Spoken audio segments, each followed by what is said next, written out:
Tony Hadnot, aka the Nocturnist. The meaning of Nocturnist is basically me being a photographer who primarily specializes by shooting at night. And the term was actually coined by the ladies at Mimosas and Lattes over at, Street 100 Heat. Okay. So, night shooting. Yes. That's not actually the norm for photographers. No, it is not. It is actually probably one of the most challenging styles of photography. Something you really have to pay more attention to, be a little bit more attentive, more detailed. You know, it's not easy. And by being at night, of course, one of your main elements that you have to have perfected is light. 100%. Unlike shooting during the day where you have the sun basically as your default, you know, at night you have to like go chase the light. So if you're like inexperienced, you know, new photographer, you know, like I said, you have the sun there to kind of rely on so you can just snap your shot. Whereas at night, it's like, okay, well, I have to find this light and rely on it and find a way to make it flattering and, you know, make the subject look good and make it pop and clean, you know, just, you really have to know how to manipulate light. And to use light but still give it that nighttime feeling, that's gotta be a challenge. This is where photography 101 really comes into play, you know, knowing how aperture works, knowing how shutter speed works, knowing how ISO works, like all those things, all those different elements you have to set a certain way in order to be able to pull off the shot the way you want it at night. Looking for light sources, that means you catch, since we're in Houston, downtown. Right. Houston, downtown. That's probably my biggest playground. There are other spots like Discovery Green, Buffalo Bayou, probably other parts unknown that I haven't found yet. I've heard that Katy has good spots. I've heard Pearland has good spots. Spring, like, still trying to venture out, but like downtown is probably like my stomping grounds for sure, especially like out there on Main Street. The lights, the building. Right. Real festive now. Absolutely, 100%. Like, what got you into photography in the beginning? And like, what age were you? So that's a funny story to tell because I was first introduced to it way back in high school. Lord, how many years ago was that? Like 17 years ago. But no, I took a photography class back then. This was, of course, before digital and all that stuff. So we were using film and darkroom. Wow. But at the time, it was just an elective. You know, it was just like whatever. I needed a credit to get out of high school. Mm-hmm. So of course, let's fast forward 15, 16 years. I got into making custom T-shirts, like my own T-shirts for myself, and I was like, well, I want to start like putting these T-shirts out. So in order for me to be able to do it, I have to get models wearing those shirts. Right. And in order for me to do that, let me go ahead and just get a camera. I didn't want to go through a third party or a middleman or anything like that. You know what I mean? Mm-hmm. So that was the kind of thing. Just so happened that Christmas, my wife ended up buying me a camera. Right. And then when I got the camera, it just kind of went from there. I bought a $5 course on Groupon for photography to basically like learn the basics and fundamentals on how to work it out and all that good stuff. And man, ever since then, I just kind of went from there. Okay, so from you learning photography, when did it switch to doing nighttime photography? I did it backwards. So like when I learned the basics of photography, I've always heard that the challenge was always in low light. So it's like, all right, let me go ahead and learn the night stuff first. So like me and one of my friends, we just go out and shoot like downtown, the buildings, the city. You know, just learning how to kind of use the shutter speeds and all that good stuff. This is daytime or nighttime? This is at night. Oh, this is at night. Yeah, I started at night. So I would, like I said, I would just go out there and just shoot whatever the case may be. And then it got to a point to where I kind of started getting the confidence to start doing portraits and working with people. And then once I started working with models, man, I think I did one shot at Discovery Green with this one model, and I put it on Instagram and it just took off. And I was like, okay, this is it. That's your niche, right? Right. Wow. So you really you did the hard stuff first. Right. It was crazy because it backfired on me. Because like I learned how to shoot at night and I became real good at it, but when it came to shooting during the day, I struggled. So I had to like relearn photography all over again. Like, what's wrong with him? Yeah, just to become a more well-rounded photographer. Wow. So you went to get modeling, graduation portraits, family portraits. It started It actually started, there was this one lady whose daughter was a model, and she had asked, like, hey, how much does it cost me to do a photo shoot? And I was like, well, I'm not comfortable with it, so I did it for free. I was like, hey, look, I'll just do the photo shoot for free because I'm still trying to learn. Get your feet wet. Yeah, get my feet wet. And so we started like around maybe just before dusk or whatever the case may be. And then we just kind of ventured on to the night. I can't remember how long the shoot went. I think it went for like 5 hours. So we started at like 5 o'clock and didn't end until like 10. And I mean, if I could, going back looking at them, I'm like, But then at the time, they were fire. I mean, and that's just kind of how it all went, how it started. So it worked out anyway. Yeah. The biggest challenge I have when it comes to doing portraiture is probably like the families, like the bigger groups of people, because it's like you're trying to control everybody at one time. So I mean, you can get the parents looking directly at the camera and the kids looking off, or the kids looking at the camera and the parents trying to tell the kid what to do. But luckily, I have my wife with me to assist me on all of my photo shoots, and she does make it so much easier. But yeah, like the biggest challenge for sure, like family group photos and stuff like that. Models, not so much, unless they're more inexperienced. Like if they're inexperienced and don't really know, like they're kind of just trying to get into the game, it becomes a little bit more difficult because now I have to direct them, right. Which I don't have a problem with, but it's just so much more easy whenever they're more experienced because they kind of already know what to do in front of the camera. Well, we can't forget that the ones that are experienced, they're real serious and iffy about their shots. Like, oh no, it's wrong. You need to do it like this. Whenever I am working with models, they're usually thoroughly pleased. I mean, every now and then it may be like a flyaway hair or something like that. But as far as like the pose and the angles and stuff like that, I mean, they kind of get out there. I let them do what they do, and of course I go through and pick the best shots. And right. It's pretty much everything from there. So. Okay. Any placements for some of these photos, like a model that had a shot you did and it was placed in a magazine?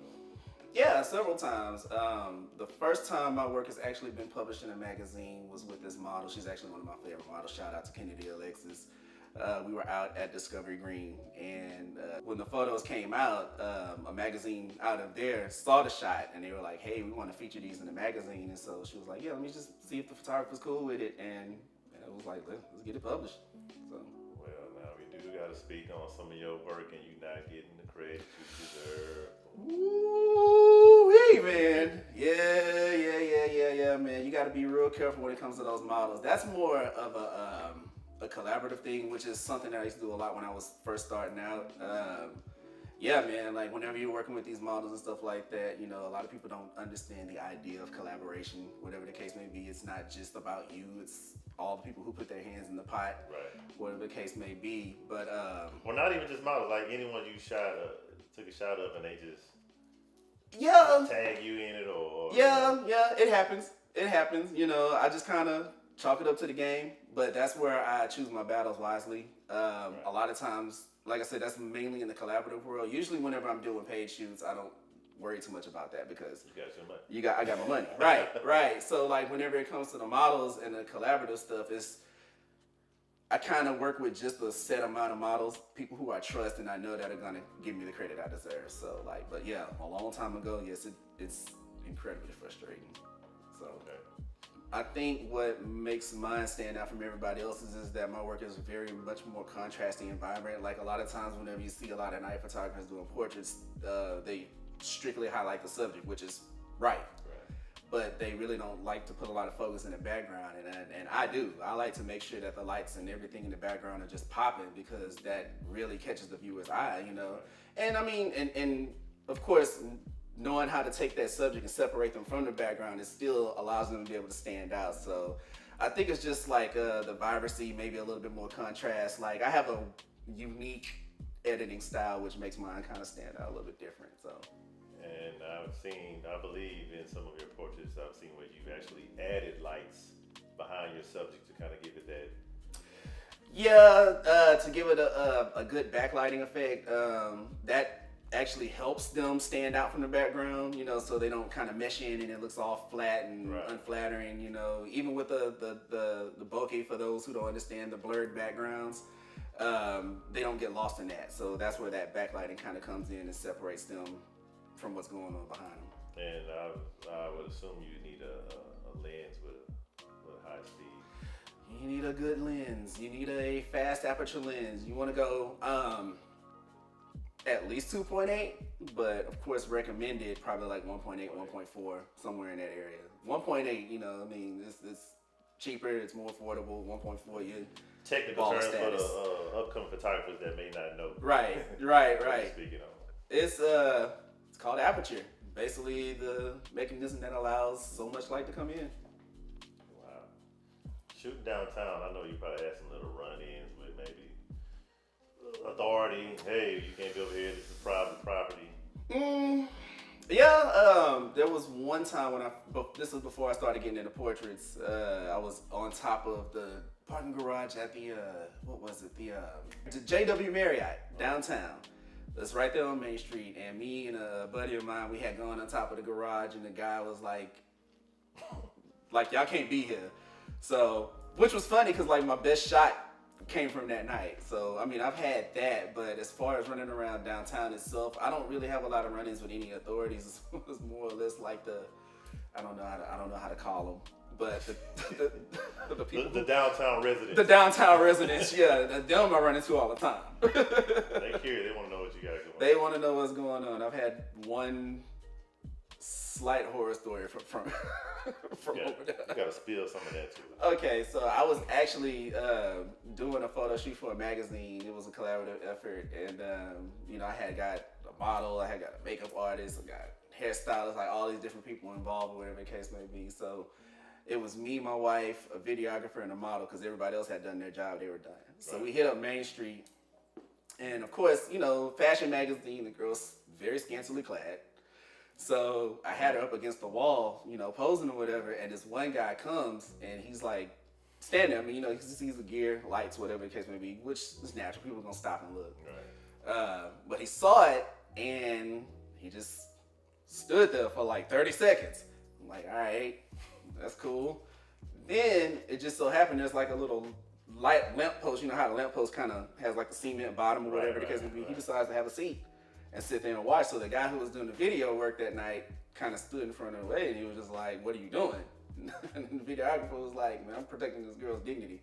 Mind you, you said she was scantily clad, right, okay. right. Yeah. But he was like, I'm trying to protect this girl's dignity, we're being professional right now. Right. And so the guy got mad and walked off. He was talking a lot of mess and just left. So basically y'all were in his domain. We was in his territory, yes sir. You had every right to speak on.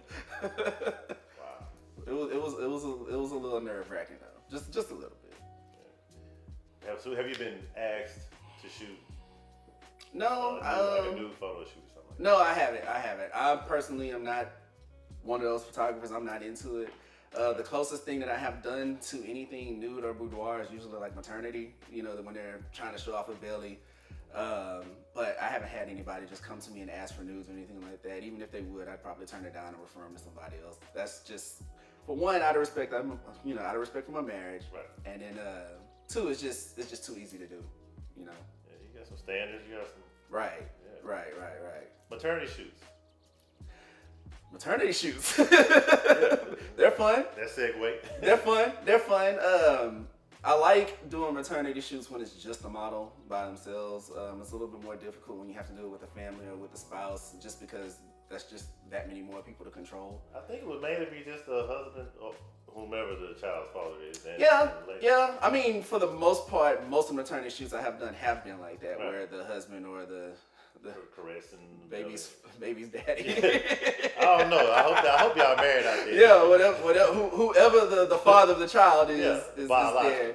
Right, but there's been several occasions where I've actually had to do it with, like, maybe if they had other kids or anything like that, brothers and sisters kissing the baby or something like that. But they're a lot more fun because you get to be a little bit more creative when it's just the model themselves. Because usually they want to shoot in their house and they kind of want to be, like I said, it's almost like a boudoir shoot, but not trashy, for lack of a better term. Keep it a little intimate. Right. So, I mean, but they're fun. I like them. They're cool. Wow.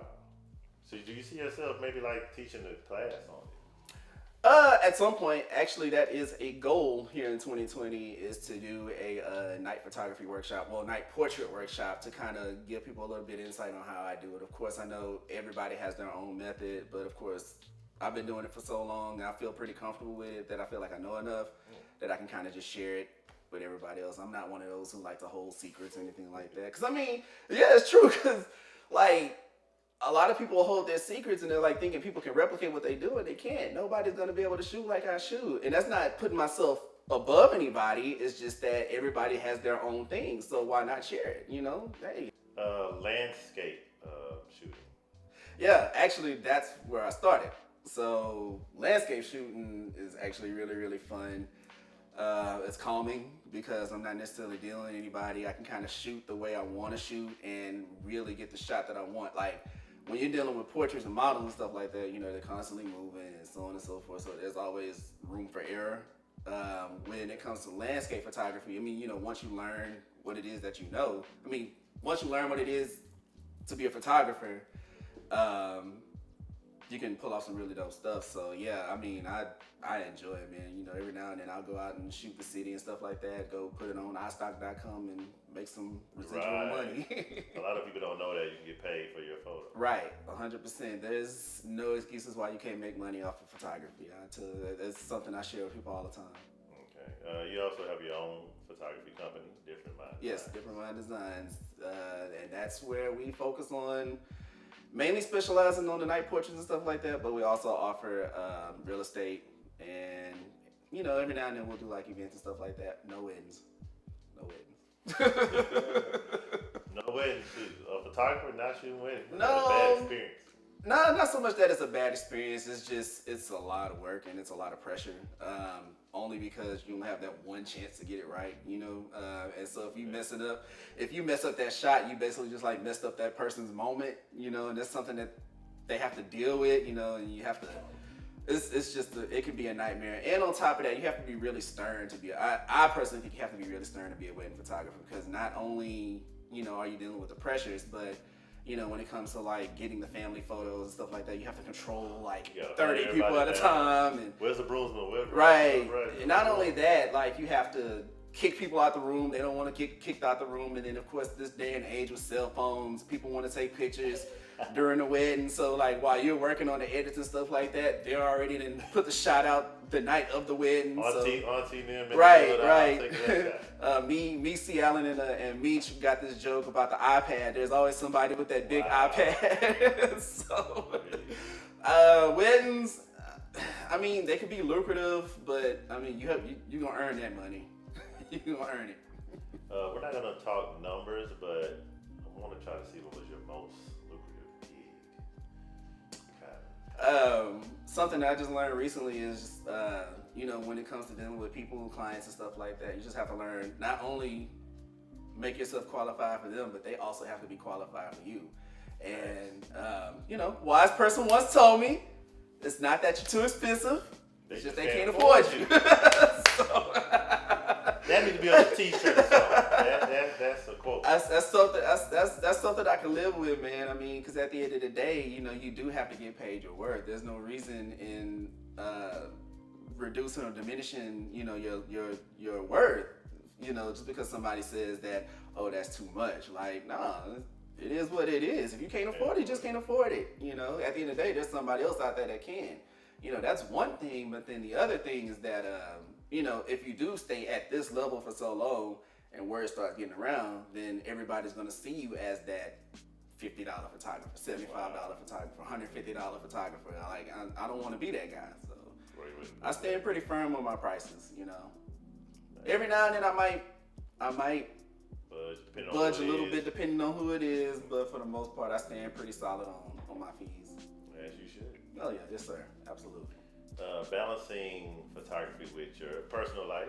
Yes, it's not easy. It is a grind, but you know, photography. If you really want to go forward with it, it's something that you have to love. You know, you really, really have to love it because it's something that you have to commit to. For one, photography, it's not necessarily the most. It's not cheap. You know what I mean? You know, to get into it and really try to make a living off of it. You know, the equipment. You know, as you know, being a videographer, filmmaker, it doesn't come cheap. It's very expensive, and yeah, man, it's not easy. Your most expensive piece you ever purchase, maybe be it a lens or a camera? What was the price taken on? You can say that. Okay. Let's just say that my most recent camera body is probably about the same price as a cash car. Okay. Yeah. So we 4 digits. Yeah. And don't even get me started. I think some of the lenses cost more than the camera. So I don't usually even being having a full-time job, I always try my best to try to work around my clients as best as I can, whether it's leaving a little early, within reason. And that's real nice to stack up on those vacation days, if you have to do that. But of course, I always try to keep everything roughly around that weekend kind of thing, which usually works for most people anyway, because everybody's only available during the weekend. So. And then I guess shooting at night is great for you. You work in the daytime. 100%, and that's the beauty of that, because a lot of clients do see, or potential clients, they'll see that work and they want to say, oh, I want to get that shot. So yeah, weekdays are open 100% for that, if I don't have anything booked already. So well, you're in demand. A little bit. Nocturnist is in demand. Yes, sir.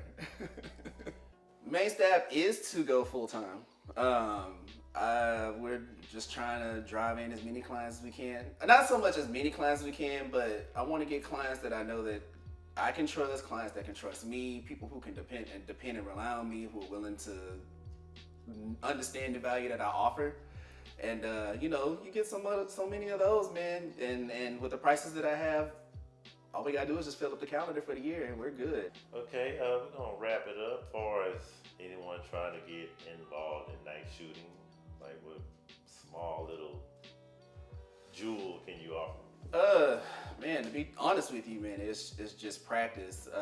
For all those who are veteran photographers, I would just say that if you're trying to venture out into the night thing, just take your time, slow it down, understand what you're dealing with here, because it's not exactly the same as shooting during the day. But for those who are just getting into photography altogether, learn the basics of photography, the fundamentals. Again, learn ISO, learn shutter speed, learn aperture, learn all these different things, the basics of photography. Get out there and just practice. I think if you practice, you'll get it. And then on top of that, you'll.